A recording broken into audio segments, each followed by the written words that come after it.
Aclaremos. Tras la proclamación de la independencia y el nacimiento simbólico de la República del Perú, todavía faltaba mucho para ser oficialmente un país, casi 3 años para ser más precisos. El proceso de independencia en el Perú es muy complejo. Hay una historia militar que es la que nos suelen enseñar a todos en el colegio, pero es demasiado simplista. Porque desde que desembarca San Martín hasta la rendición del Imperio Español en la batalla de Ayacucho el 9 de diciembre de 1824, nos encontraremos con una serie de conspiraciones internas, intereses contrapuestos, confabulaciones, golpes de estado, traiciones y batallas entre independentistas y realistas. Con todo eso dicho, la razón por la cual hago este video es porque en casi todas mis clases de introducción al curso les pregunto a mis alumnos quién es el primer presidente del Perú, y si no son una o dos excepciones, nadie me contesta. Me parece raro que duden o que lo tengan que pensar. Si tú le preguntas a cualquier persona quién es el primer presidente de su país, debería estar bastante segura de la respuesta. A ver, anda, pregúntale a un gringo quién es su primer presidente. Antes de atragantarse con su hamburguesa de McDonald's y de provocar un golpe de estado en tu territorio, empezará a gritar como loco que es George Washington. Washington, que su cara agrandaza en un cerro y que seguramente no tiene idea de lo que hizo Washington, pero sabe quién es Washington. ¡Estados Unidos! Ahora, ¿qué carajo pasa con los peruanos? ¿Por qué cuando hablamos de la independencia hablamos de un argentino y de un venezolano? ¿Por qué no tenemos como protagonista a un peruano y lo tratamos como nuestro héroe libertador? Pues esas preguntas trataremos de contestar en este video, de la manera más amena posible, o de chill como dicen los jóvenes. Si tú ya tienes una respuesta y estás seguro de quién es el primer presidente, te invito a que veas el video de todas maneras, porque estoy seguro de que terminarás replanteándote bastantes ideas. Yo soy el profe Gabo, y hoy vamos a hablar sobre la independencia del Perú, un tema de nuestra historia que es mucho más que interesante. El ejército realista, fiel a la corona de España, está compuesto en su mayoría por soldados criollos, por indígenas y por mestizos nacidos en el Perú, porque las guerras de independencia fueron una guerra civil más que una guerra entre peruanos y españoles, una guerra cruel como todas, en un país que parece haber nacido para la dualidad. Porque bueno, ya sabemos que el peor enemigo de un peruano es otro peruano.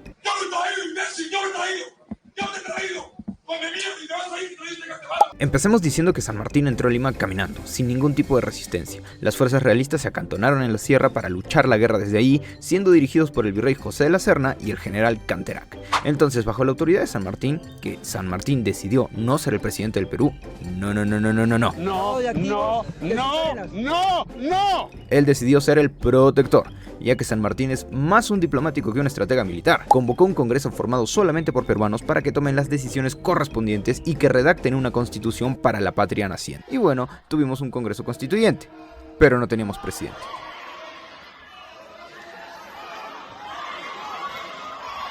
Y acá inicia nuestro dilema, ya que no teníamos a San Martín como presidente, pero se suponía que ya éramos una república, nos faltaba un representante muy importante, el más importante de todos.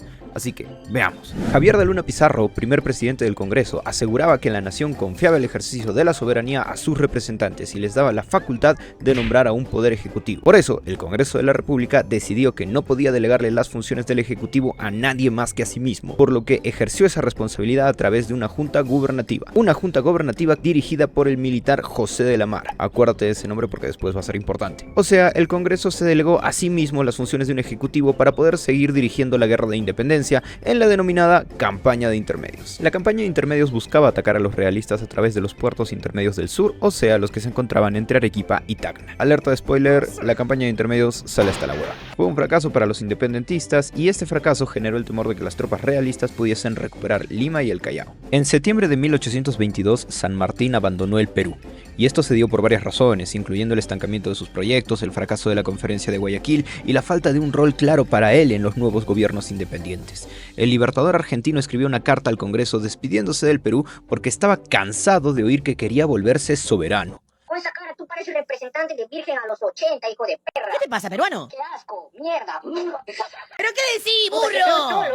Es un cholo de mierda. Pará, chicos, yo sé una pregunta, Tú cagas por la cara. Pará, no cago por la cara, peruano, maleducado. San Martín escribió que su último sacrificio en nombre de la libertad sería retirarse y encomendarle a los propios peruanos la tarea de terminar la independencia, afirmando que debían depositar su confianza absoluta en la representación nacional, porque si no, la anarquía los devoraría. Adiós, San Martín. Siempre te querremos mucho porque somos peruanos y tú argentino y acá los vemos como si fuesen la gran huevada. aunque le afirme que el Fernet está bastante bueno. En consecuencia, el general del ejército del Perú, Andrés de Santa Cruz, junto con militares como el coronel Agustín Gamarra o el teniente Antonio Gutiérrez de la Fuente, firmaron una solicitud al Congreso pidiendo designar a un jefe supremo que ordene y sea velozmente obedecido, pues la sabiduría y prudencia de vuestra soberanía entenderá los motivos que impulsan el anhelo con que aguarda el ejército el decreto que asegura la libertad del Perú y manifiesta así el ejército su más profundo amor y respeto a la representación nacional que ha jurado defender, pareciéndole el señor coronel José de la Riva Agüero el indicado para merecer la elección de vuestra soberanía. O sea que el ejército estaba diciendo, mira, este es nuestro representante, lo pones o te sacamos la entrep. Y así, tras el fracaso de la primera campaña de intermedios, tenemos el famoso motín de Balconcillo, donde se dio el ascenso de José de la Riva Agüero como presidente del Perú. En 1800, Riva Agüero era un conocido conspirador independentista que incluso había sido apresado por autoridades españolas, pero liberado gracias a la influencia de su familia.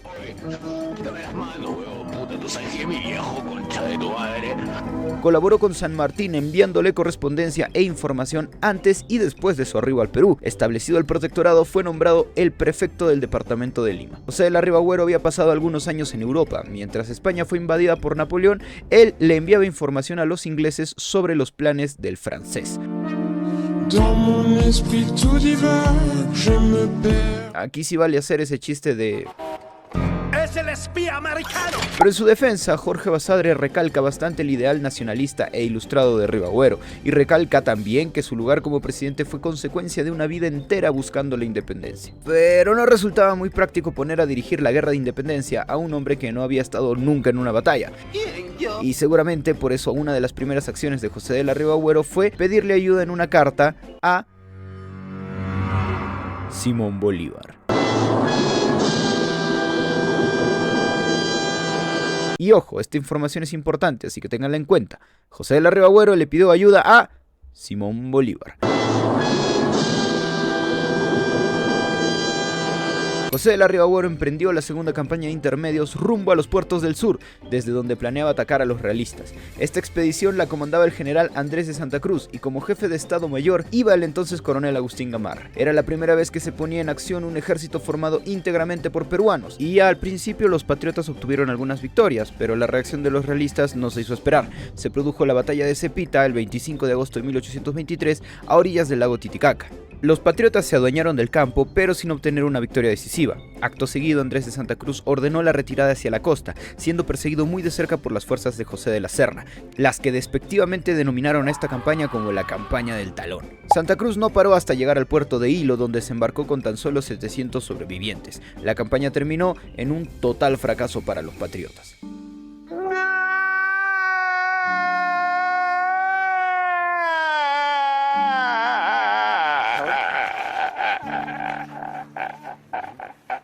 Al quedar Lima desguarnecida, el jefe realista José de Canterac avanzó desde la sierra contra la capital. Riva Agüero ordenó entonces el traslado de los organismos de gobierno y las tropas de la joven República Peruana a la fortaleza del Real Felipe del Callao el 16 de junio de 1823. Y así, 2 días después, el 18 de junio, las fuerzas realistas recuperaron Lima. Ah, pero qué problemáticos que son los peruanos, puta madre. Bueno, la cosa es que cuando los realistas recuperaron Lima, en el Callao estalló una pelea entre el Congreso y Riva Agüero. El Congreso resolvió que se trasladasen a Trujillo los poderes ejecutivo y el legislativo, y creó además un poder militar que confió al general venezolano Antonio José de Sucre, que había llegado al Perú en mayo de ese año en representación de Simón Bolívar. ¿Te acuerdas que Riva Agüero invitó a Bolívar a luchar por la independencia en nombre del Perú?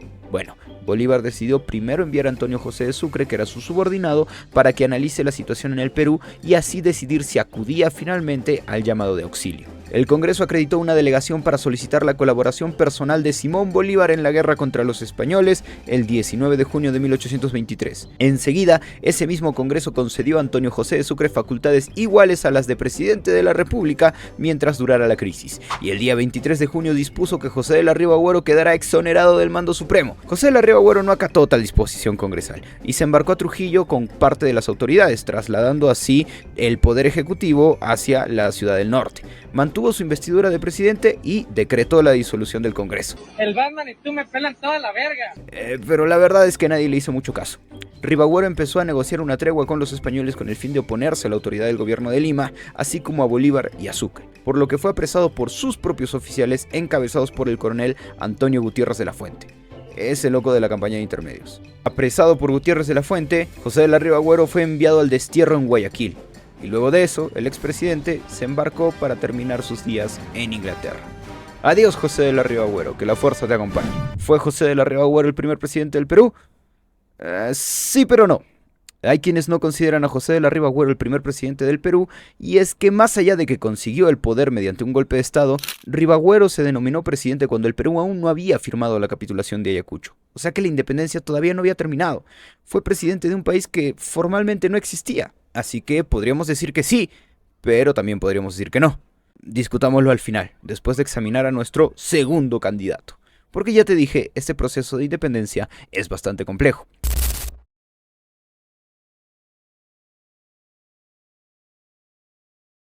José Bernardo de Tagle, más conocido como el Marqués de Torre Tagle.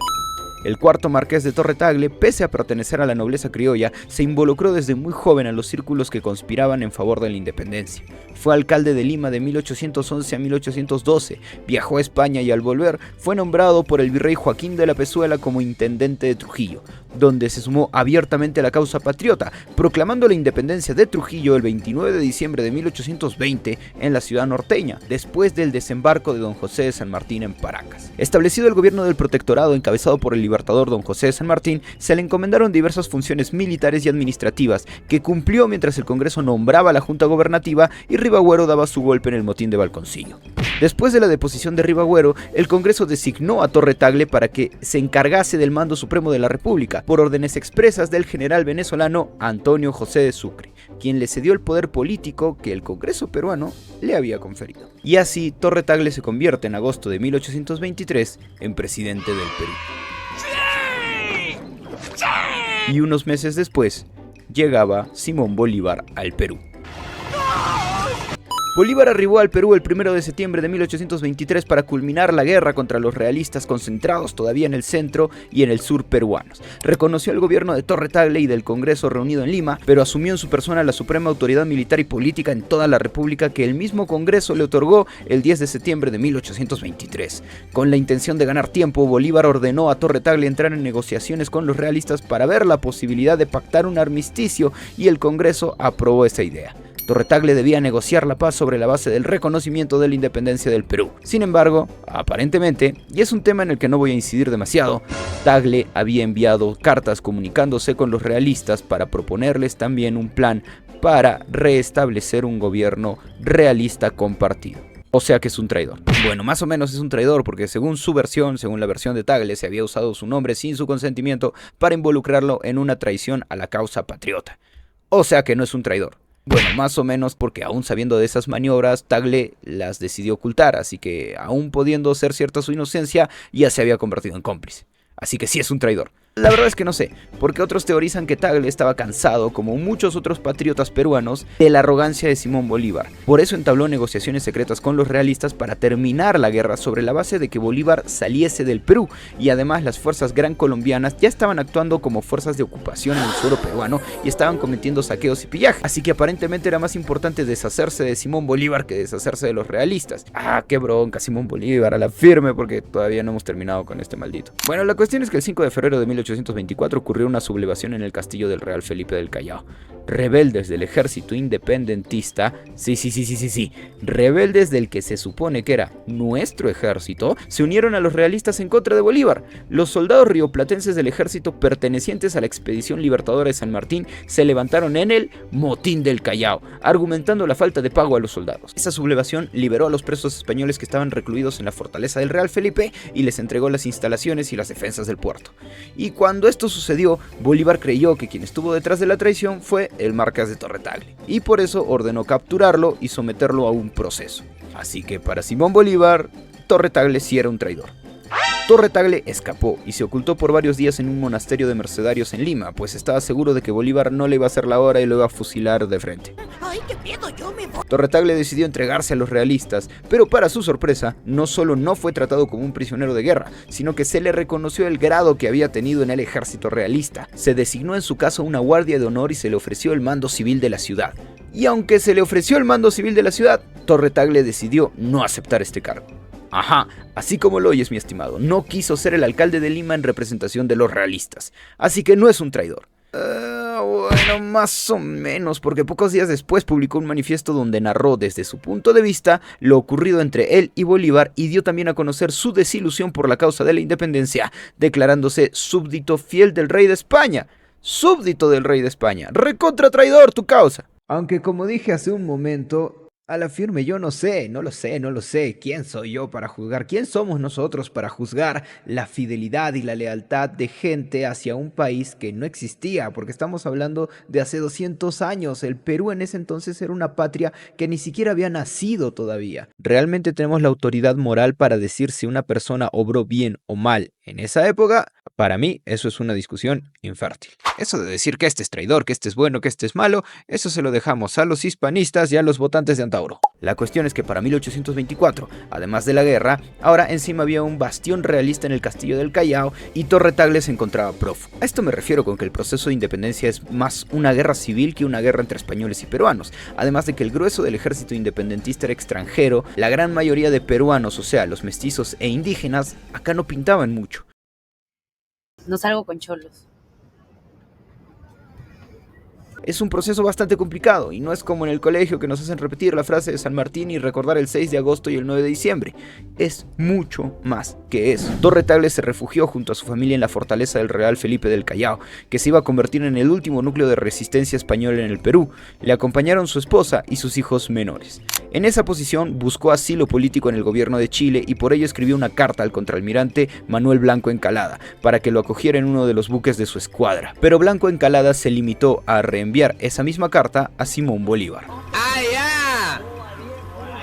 ¡Allá! ¡A cagón! ¡A cagón! La fortaleza del Callao fue sitiada durante meses por los independentistas, limitando el ingreso de cualquier tipo de alimento o de medicación. Y así, en medio de las condiciones más espantosas, el cuarto marqués de Torre Tagle falleció víctima del escorbuto, al igual que su esposa y sus hijos. Adiós, marqués de Torre Tagle. Siempre te recordaremos como un traidor que no es un traidor, pero más o menos que sí es un traidor. Y ahora llega nuestro tercer candidato. Supongo que varios van a descartar a Simón Bolívar de plano, porque Bolívar fue dictador del Perú. Fue declarado dictador por el Congreso en 1823 para poder liderar la lucha contra los realistas españoles y consolidar la independencia del país. Y un dictador concentra el poder absoluto, no tiene que rendir cuentas ante un parlamento o una constitución. Por eso, el cargo de dictador no es lo mismo que el cargo de presidente de una república. Oye, pero si estos lo consideran presidentes, entonces yo a Bolívar lo voy a considerar candidato y no Juan. A ver, ¿qué fue con Bolívar? Bolívar desembarcó en el puerto del Callao el 1 de septiembre de 1823. A dicho recibimiento asistió el presidente Torre Tagle para darle la bienvenida. Al día siguiente de su llegada, el Congreso lo nombra suprema autoridad y le encarga la dirección de la lucha contra el ejército realista, disponiendo que el mismo Torre Tagle debía rendirle cuenta de sus acciones. Ajá. El Congreso le dijo a Bolívar: oye, mira, queremos que las autoridades españolas se vayan. Hemos escogido a nuestro presidente, pero ese presidente es un títere. El Congreso lo maneja como se le da la gana. Y realmente a nadie le interesa su opinión. Está ahí y dice que tiene poder, pero todos sabemos que es más inútil que un semáforo del GTA. Y así Bolívar tomó las riendas, tomando como primera decisión el eliminar las fuerzas de José de la Riva Agüero que se le oponían en Trujillo. ¿Te acuerdas de Riva Agüero en Trujillo? Yape, acá es cuando pasa eso de que lo apresan y todo lo que ya te conté de que termina en Inglaterra. Mientras tanto, el primer Congreso Constituyente, que estaba próximo a proclamar la primera constitución política del Perú, emitió una resolución señalando que entrarían en suspenso las disposiciones de esa Carta Magna que sean contrarias a las disposiciones y deseos de Simón Bolívar. O sea que Bolívar llegó al Perú y lo volvieron un dictador a la romana para que haga lo que le salga del culo. Tienen el presentimiento de que algo muy malo va a pasar. En este punto, las fuerzas del Ejército Libertador tenían posesión de la costa central y norte y de la Sierra Norte, y el Ejército Realista tenía el control de la Sierra Central y el sur del país. Ante ello, siendo factible la posibilidad de que Lima fuera invadida por fuerzas realistas, como en efecto sucedió en el motín del Callao, Bolívar decidió mudar su cuartel general al pueblo de Pativilca, 200 kilómetros al norte de Lima. Bolívar instruye a Torre Tagle para que se acerque a los mandos españoles para lograr una negociación con la finalidad de ganar ganar tiempo para lograr un aumento en el ejército y ser capaz de vencer a los realistas. Pero ya sabemos que Torre Tagle es acusado por Bolívar de negociar con el virrey La Serna la expulsión del venezolano y así obtener la plenitud de su mandato. Y también sabemos ya cómo es que acaba Torre Tagle. Después del motín del Callao, la crisis parecía insostenible, por lo que el Congreso se inmola y entra en receso hasta que Bolívar lo convoque. Bolívar, convertido en la única y máxima autoridad en el Perú, nombra como su único ministro general a José Faustino Sánchez Carrión. Como jefe supremo, con un poder absoluto en el territorio peruano, lo que sucede a continuación es un tema aparte. En este video no tocaremos el desarrollo de las batallas de Junín, ni de Ayacucho, ni la capitulación de Ayacucho, porque no es la finalidad del mismo, y porque si no el video termina durando 1 hora y tú no te quedas a ver ni la mitad. Pero si quieres que toque estos temas, puedes volverte miembro del canal para tener un peso considerable en la decisión de los temas que desarrollen los siguientes videos. También tienes el código de Yape para que mi familia pueda comer carne este mes, o si no, también apoya muchísimo que te suscribas y dejes un comentario, o que me sigas en Instagram donde podemos interactuar mucho más. Si el video te gustó, no te olvides de compartirlo y dejarle un buen me gusta. Anda, dale me gusta, causa, no seas botadera, apoya, para que la gente se culturice, causa. Continuando, respecto a las batallas de Junín y de Ayacucho, en ambas resultó triunfante el ejército independentista que ahora estaba conformado por rioplatenses, chilenos, gran colombianos y peruanos. Se derrotó a los realistas y la independencia de la última colonia española de América se selló el 9 de diciembre de 1824. ¡No, todos españoles! Joder, maldito, uno que nos robaron el oro. Malagradecido de mierda. No compren ni ¡sí, basura, porquería! Y así Bolívar pudo abandonar el mando de dictador unos días después. Unos meses después. Unos 3 años después. Y la verdad es que emperó Simón Bolívar a la firme que se le tira un montón de hate y, si bien Bolívar terminó el proceso de independencia, después provocó varios problemas al Perú durante un gobierno que estaba caracterizado por su represión en contra de los opositores, a la par que se ejercía una gran injerencia tanto dentro del recién formado Poder Judicial como en la elección del Congreso, incluyendo la implementación de una constitución vitalicia de 1826, una constitución que decía que el cargo de presidente duraría toda la vida, cosa que en un contexto en el que la Ilustración había influenciado casi a todo el continente para el proceso de independencia y proponía sistemas basados en la democracia, la separación de poderes, la igualdad ante la ley, pues esto de constitución vitalicia sonaba un poco gracioso. A ver, ¿qué pasó? Bolívar también le impuso al Perú el alto costo del mantenimiento de sus tropas y la percepción de prepotencia por parte de sus lugartenientes, lo que generó un sentimiento antibolivariano. También se le atribuye la pérdida del territorio de nuestra provincia rebelde, del país hermano de Bolivia, la reintroducción de tributos indígenas y la imposición de medidas políticas y militares que, según algunos, no fueron del todo benéficas para el Perú a largo plazo. Sí, ya te dije que no habíamos terminado con Bolívar, porque Bolívar nerfeó al Perú por el bien de la trama. Porque tampoco es que a él realmente le interesara el Perú. Él tenía su proyecto de Federación de Estados Americanos, en el cual no pintaba mucho esto de tener un país tan grande y tan poderoso como es el Perú.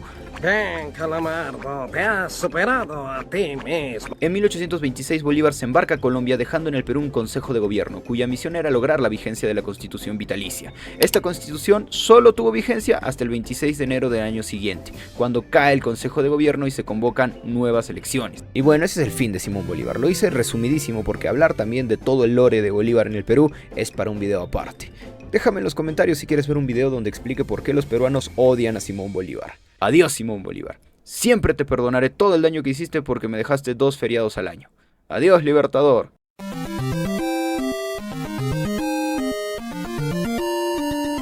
Hemos pasado los 5, ¡ganamos! ¡Ganamos! ¡Ganamos! ¡Era hoy, Ramón! ¡Era hoy, Ramón! ¡Te dije! ¡Siempre hay una primera vez! ¡Siempre hay una primera vez!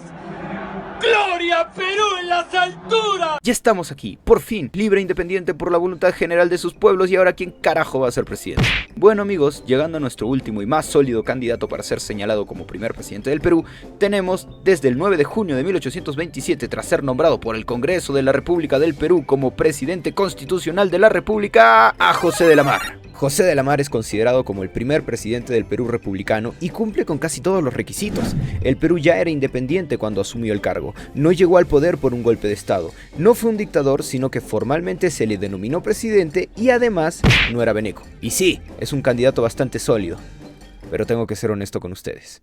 Realmente no me interesa escoger al primer presidente del Perú. Esa no es la intención de este video. La intención de este video es que comprendamos un poco de la personalidad del Estado peruano analizando el proceso de independencia y el nacimiento del mismo, donde la sensación de inestabilidad y crisis parece ser un círculo vicioso hasta el día de hoy. Una definición sencilla pero efectiva de la historia que yo suelo darles a mis alumnos en clase es la de la ciencia que estudia el pasado para entender el presente y proyectar un mejor futuro, porque aunque sea un concepto muy simple, eso es la historia. Mucha gente afirma que la manera de salvar al Perú de hoy es votando bien, escogiendo bien a las autoridades. Y ojalá fuera así, ojalá fuese así y ojalá nuestros problemas no fueran tan complejos y no necesitasen soluciones tan complejas. Pero esta es nuestra realidad. Si no reconocemos nuestros errores, nunca podremos solucionarlos. Tener en el Perú como líder a un tipo histriónico, violento y partidario de la división y el enfrentamiento sin diálogo ni respeto nunca nos ha funcionado. Lo único que ha provocado es dividirnos más y empeorar un país que parece superarse siempre en la disciplina de tocar fondo. El padre de la historiografía peruana, el abogado Jorge Basadre, ha denominado la etapa que inicia con el gobierno de José de la Mar como primer militarismo. Una etapa de nuestra historia que transcurre desde 1827 hasta 1872. Casi 50 años de gobiernos militares para la joven república, en el que prácticamente todos los presidentes eran militares que lucharon en la guerra de la independencia para luego adjudicarse el derecho de gobernar este país. Empezando con José de la Mar, seguirán personajes como Agustín Gamarra, Andrés de Santa Cruz o Gutiérrez de la Fuente, a quienes ya mencionamos en este video, pero se sumarán muchos más, nombres legendarios como los de Felipe Salaverry o Ramón Castilla, y a todos ellos los veremos en un siguiente video. Esto fue todo por hoy, amigos. Yo soy el Profe Gabo, y no se olviden de que cualquier tipo de apoyo al canal nos mantiene vivos y nos permite continuar difundiendo la historia. Y yo sé que todos quieren seguir viendo videos de historia, porque la historia es chévere.